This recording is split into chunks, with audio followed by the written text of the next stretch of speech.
Maraming bulbul o balahibo, makati minsan pero masarap kainin.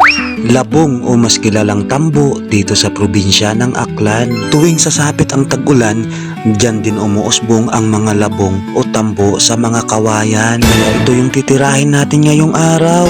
Kinuha ko na nga yung balat mga idol, pagkatapos huhugasan natin yan. 3 pirasong labong, tama-tama na to sa naisip natin gawing dito ngayong araw. Pagkatapos nating balatan at hinugasan, siyempre hihiwain natin yan o slice natin sa manipis na party. Kasi nga araw ng linggo ngayon, day off mga idol, wala tayong gagawin at sa video masama talaga yung panahon at masama nga talaga mga idol kasi nga napakalakas ng ulan ngayong hapon. Habang lumalakas at lumalakas pa yung ulan sa labas mga idol, itong labong mga idol, hinugasan na natin yan tapos nagpakulo na tayo ng tubig para ito'y malaga na natin. Pakuluan muna natin itong labong mga idol hanggang sa lumambot kasi yung plano ko dito mga idol, bagay na bagay sa malamig na panahon, kilawin na labong mga idol. Kaya kung hindi pa ninyo ito na-try, tingnan nyo yung video na ito mga idol at syempre pwede nyo itong gayahin. Pagkatapos natin itong pakuluan at lumambot ng mga idol, ito ng mga idol, sinala na natin yung mga idol at ilipat natin dito sa mahiwaga nating mangkok. Pagkatapos mga idol, pipigaan natin yan mga idol, kukunin lang natin yung mapait o mapakla niyang katas. Pigain lang natin ng pigain yan mga idol habang lumalakas talaga yung ulan dyan sa labas.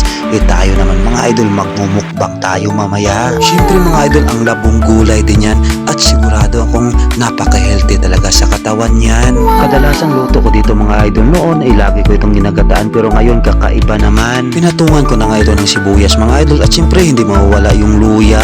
Dagdag pampalasa na kamatis mga idol. Syempre yung highlight, yung pampaanghang natin na sili. Isunod natin yung kamatis na hilaw dito mga idol. Syempre hindi mawawala yung pampabango na paminta. Lagyan din natin ng pampaalat na asin yung mga idol at syempre yung pampaasim, suka mga idol at pampakulay na tuyo. Lagyan din natin ng brown sugar yung mga idol para maghalo yung alat, anghang, asim at yung tamis. Syempre yung the best na partner dyan mga idol, yung nilagang okra. Habang pinapalambot natin yung okra, kinuha ko na itong itlog maalat. Pagpusa ko, no?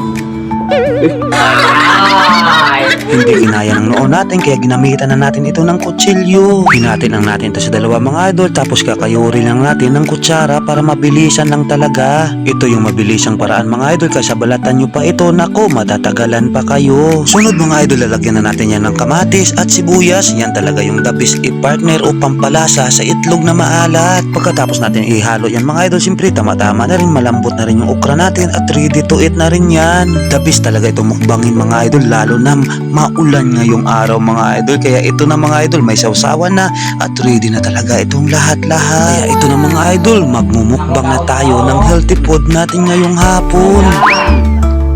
Dami. Dami pala kaya. May tanong dyan. Kaya. Mahal mo kag-vlog. Adla. Kung bago ka, kaon. Malingiton. Ay, malingiton, no? Buya.